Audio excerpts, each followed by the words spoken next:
Ladies and gentlemen, I am pleased to introduce the Mayor of the City of Philadelphia, Michael A. Nutter.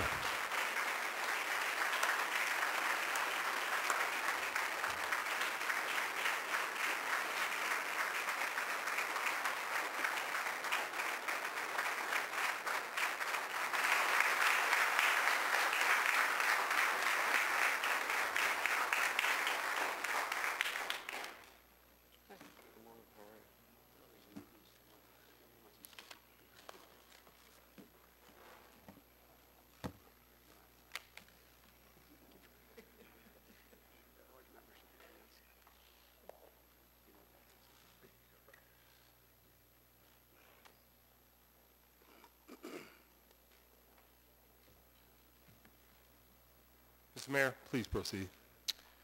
Thank you, Mr. President. Well, we ask everybody to sit down.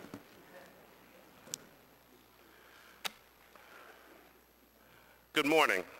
And Mr. President, and the City Council leadership, all the members of City Council, and I understand, at least from my notes, District Attorney Seth Williams, Sheriff Jewel Williams, Controller Alan Bukovitz, there may be at least one or more city commissioners, possibly members of the judiciary, but I'll try to cover that with all of my fellow elected officials from all branches of government. The members of our administration and any special guests who may be here, and our fellow Philadelphians. Reverend Shipman, I know, gave the invocation. I want to thank him not only for that invocation this morning, but also his leadership and for his church, risen from the ashes and strong. I appreciate his leadership.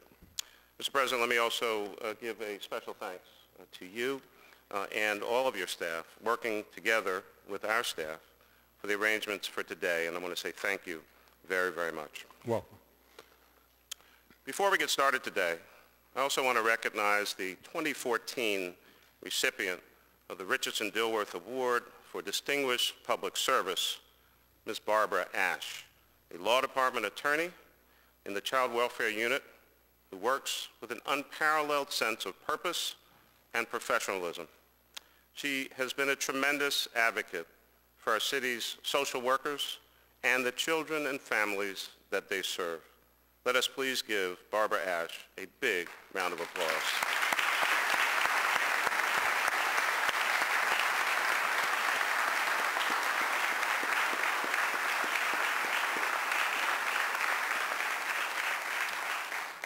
I am quite sure that Barbara, members of the City Council, all elected officials, and all public servants, and thousands of our city employees would agree. Public service is truly a calling, a vocation. Each of us answered that call and steadfastly serve our communities, working together to shape the future of our city and the lives of every Philadelphian. For nearly 15 years, I served as a member of City Council, and for the last 6 years, I've proudly worked together with all of you as mayor of this great city. And so again, I'd like to thank Council President Clark and all members of City Council for their partnership and leadership over the last 6+ years. Working together, this City Council and our administration have achieved a great deal. We're attracting new business, creating jobs. We're safer, greener, and growing in population and our economy.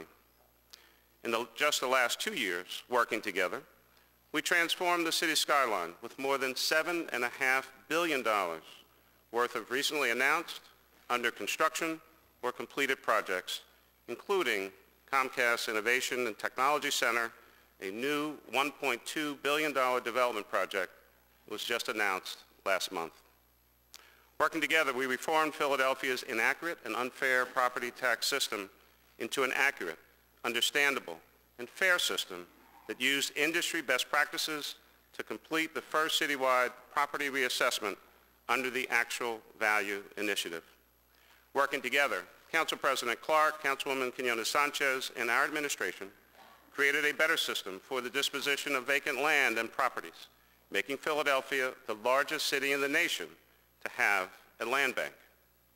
Working together, we rewrote the city's zoning code and created the city's first comprehensive plan, Philadelphia 2035. Working together, we've lowered wage and business taxes, bringing the resident wage tax rate below 4% for the first time since the 1970s, and we will continue to work together to lower the wage and business taxes while providing a range of exemptions and incentives authored by City Council to make Philadelphia a more attractive place for businesses to start, stay here, and grow here. Working together, we've transformed thousands of acres of long-neglected waterfront on the central Delaware and the lower Schuylkill with dynamic plans that reclaim former industrial land.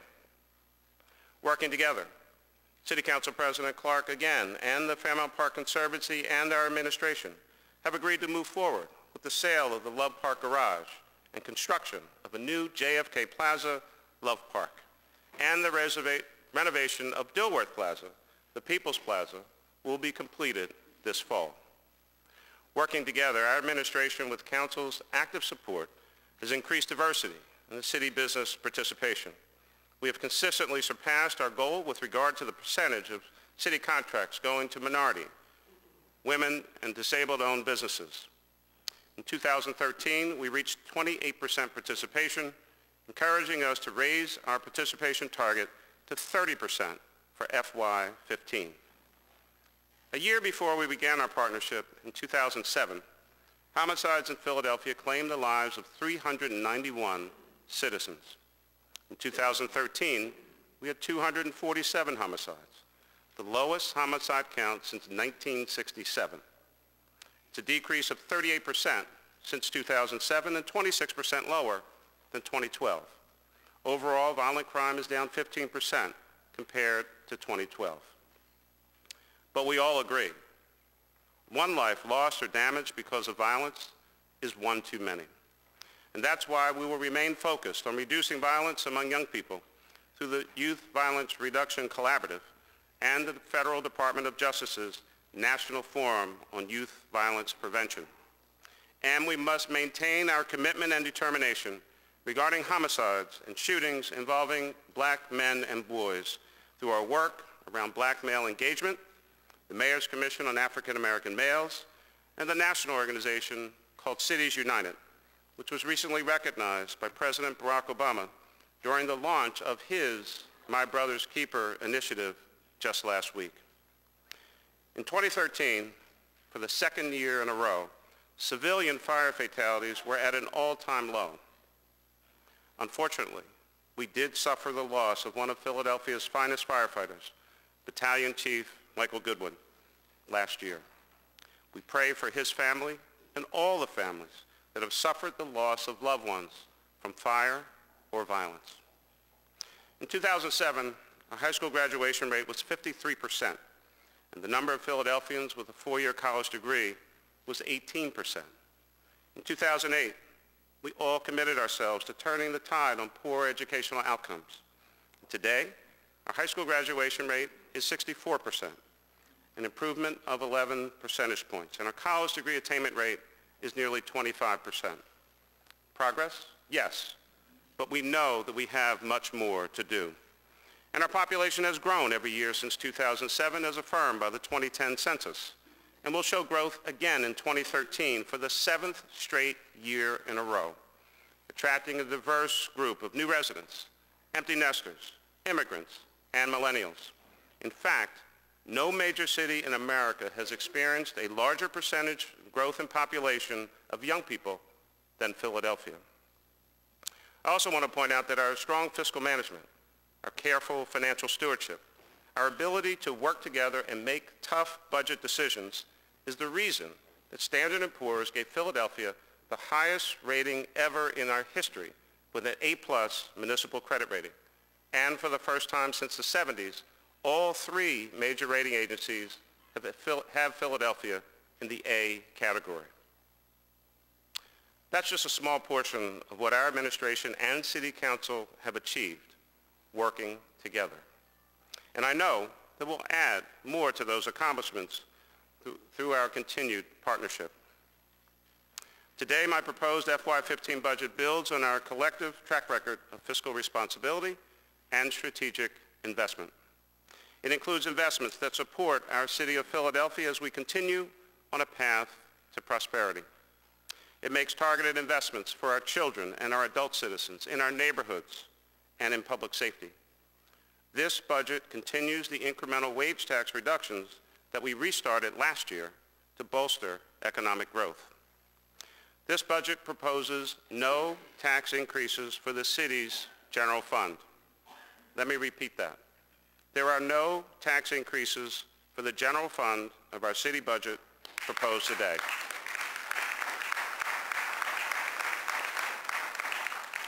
But there are tax revenue issues related to funding public education that must be addressed, and I'll discuss those shortly. And we still have a variety of other challenges in front of us. Our total tax revenue in FY15 as compared to FY14 is down about $41 million, which translates to 1.5% below FY14's projections. This projected decrease in FY15 is due to the expiration of the 1% Philadelphia sales tax and reforms in the business income and receipts tax. This budget, which balances lower tax revenue projections with rising employee costs, takes a prudent approach to addressing both the long-term challenges we face and the immediate needs of our citizens and our city departments. Just last night, District Council 47 overwhelmingly ratified an 8-year contract agreement that adds $122 million in costs to our 5-year plan. Our hardworking city employees deserve the wage increases in this contract, just as taxpayers who foot the bill deserve the cost-saving labor reforms in this agreement as well. This contract includes vital reforms in the areas of pension, health care, and overtime, while members of DC 47 receive multiple wage increases over 3 years that they need for themselves and their families, starting 30 days from today. As I've said many times, I want contracts for all of our municipal unions, and I certainly know that City Council feels the same way. But those agreements, in my view, also have to be fair to the financial interests of our citizens and our public servants. This remains my goal as we continue our negotiations with District Council Union 33, which unfortunately is now the only group of public employees that doesn't have a contract that provides raises for our workers.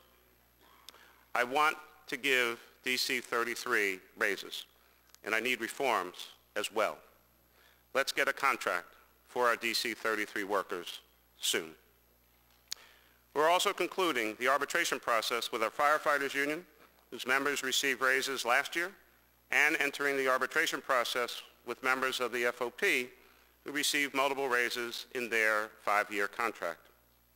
Therefore, in our FY15 budget, we're setting aside some of our fund balance for future labor contract agreements, just as we did in the FY14 budget. We are committing more than $44.3 million for potential obligations with District Council 33, Local 22, Lodge 5 of the police, and non-represented employees, and for the new DC 47 contract in our FY15 budget. Over the span of the 5-year plan, we are reserving more than $375 million for contract costs, including the full cost of the contract with District Council 47. I am hopeful that all of our union leaders understand that my administration wants fair, multi-year contracts with all of our union employees. But again, fair contracts must include work rule changes, health care cost savings, and most importantly, pension reform. We must control our costs of operating the city government while providing high-quality services and while also seeking opportunities to strengthen our financial picture and reduce financial risk. We must also explore new economic and job growth opportunities for our city. And that is why we have spent the last few years exploring the possible sale of PGW and the incredible business growth and job generation that this proposal could create.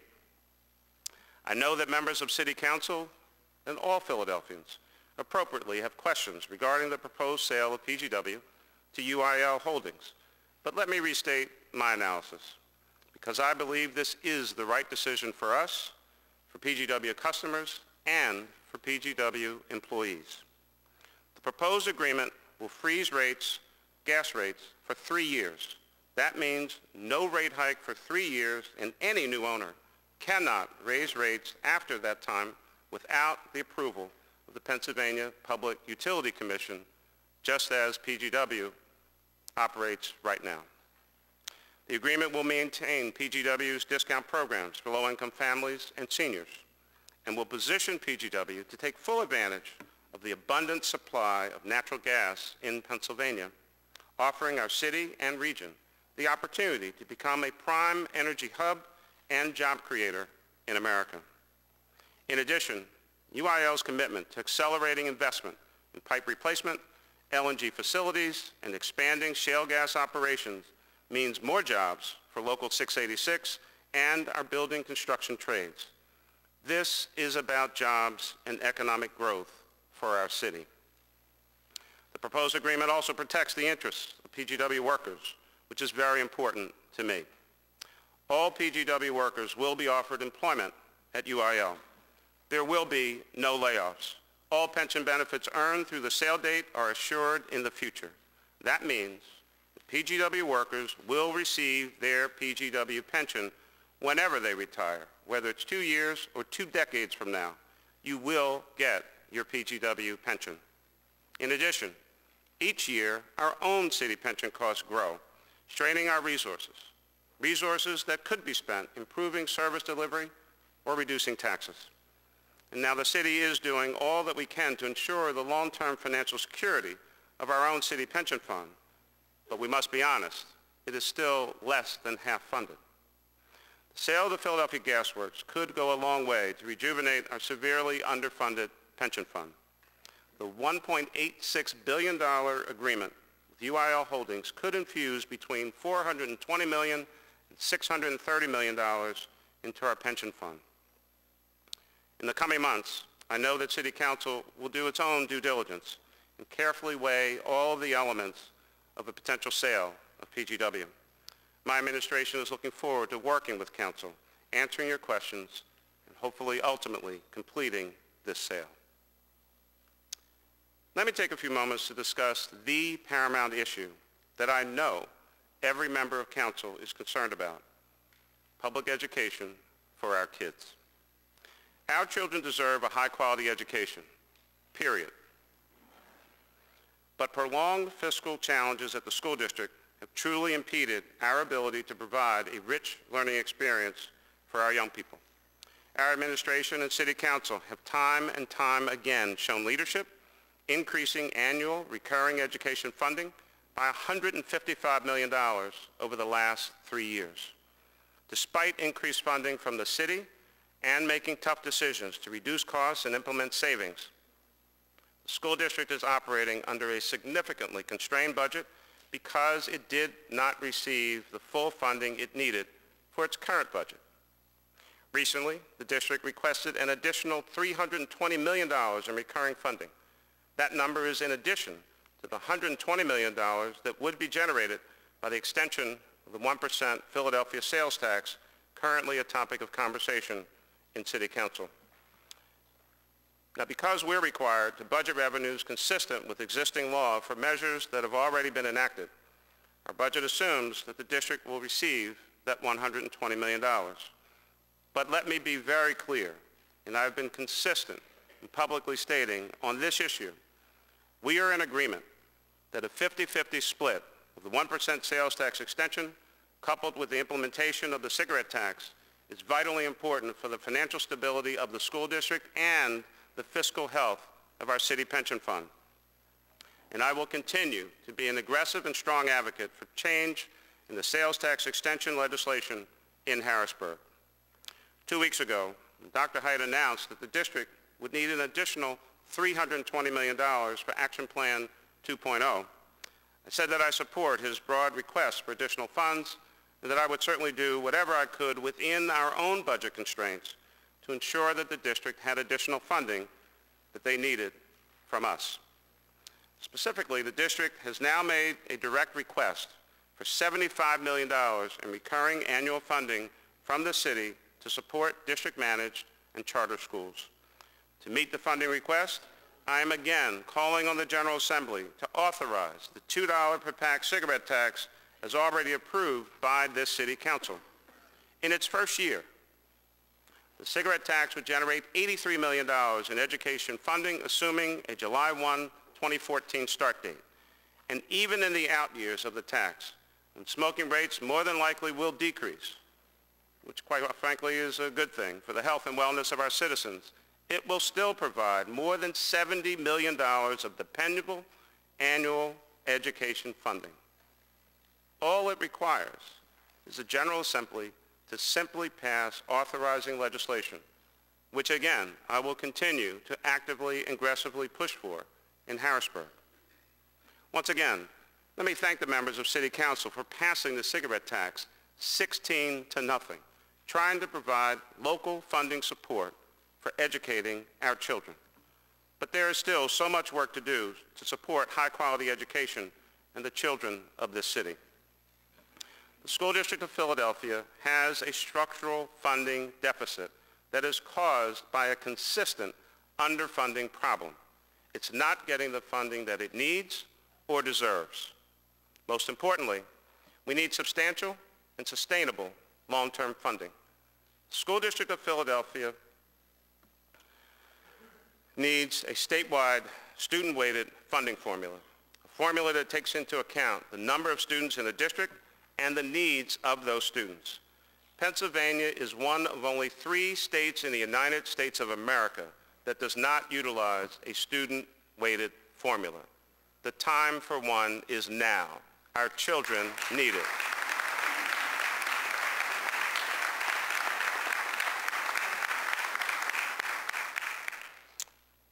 We must stand together and urge the Commonwealth to step up, create a new funding formula, and support Philadelphia students and children all across this state. Last month, I asked members of the Greater Philadelphia Chamber of Commerce to partner with all of us in the fight for the future of our city, the fight for education funding. It is my sincere hope that Philadelphians will actively join in this fight for fair and full education funding as well. I want to recognize and thank Dr. William Haidt and his team at the school district. He is, in fact, doing an incredible job under tremendously difficult circumstances and has my complete support, including his efforts to gain sensible work rule changes that support positive outcomes for our kids in new teacher and principal contracts. I know Dr. Haidt, the School Reform Commission, and every council member shares my belief that our children should be our first priority. Investing in their education is our investment in Philadelphia's future.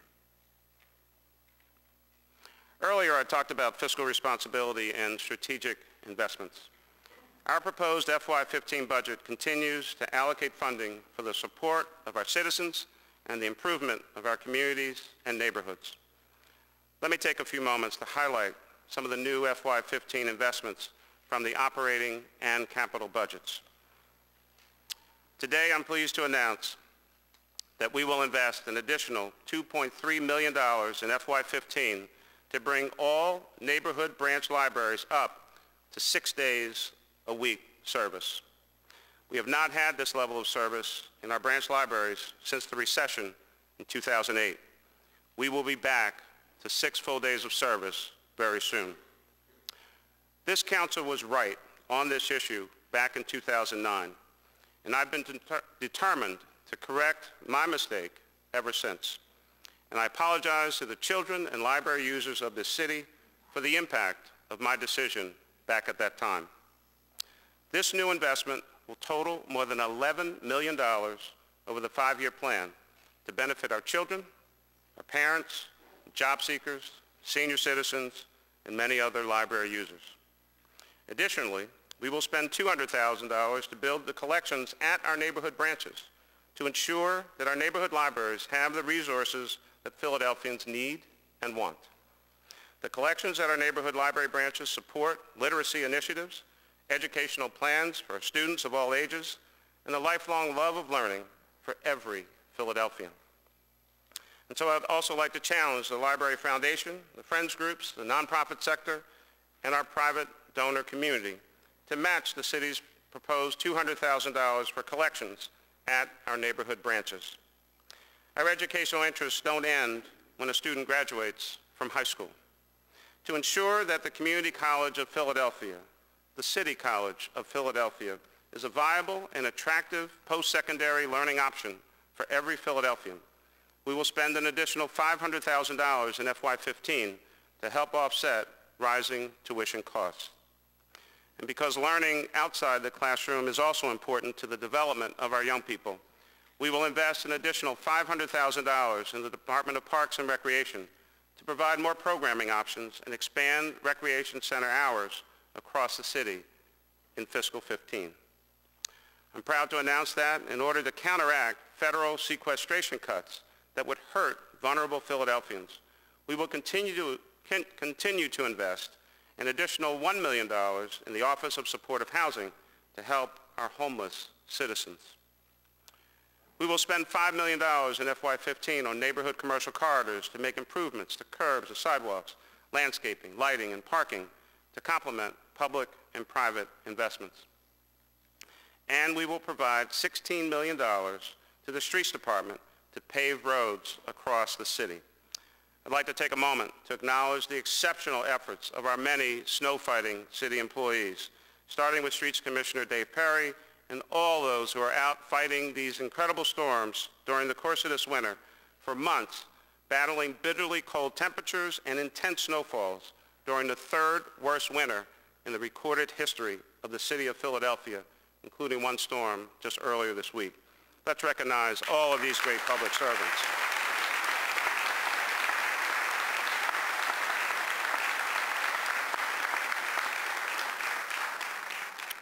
We will also make important investments in public safety to continue our progress. We will hire 400 new police officers in FY15 to maintain a sworn strength of 6,525 police officers in Philadelphia. We will welcome new classes of firefighters, paramedics, and EMTs to the Philadelphia Fire Department. And we will continue to make renovations to police and fire stations across the city, including breaking ground on the new police headquarters at 4601 Market Street. During the Great Recession, we weren't able to replace our city vehicles in a way that served our departments and our citizens well. But on our proposed FY15 budget, we will begin to invest again. $2 million from the operating budget for police vehicles and other city vehicles, and $10 million in capital money for large specialty vehicles like fire trucks, EMS trucks, trash compactors, and new plowing equipment.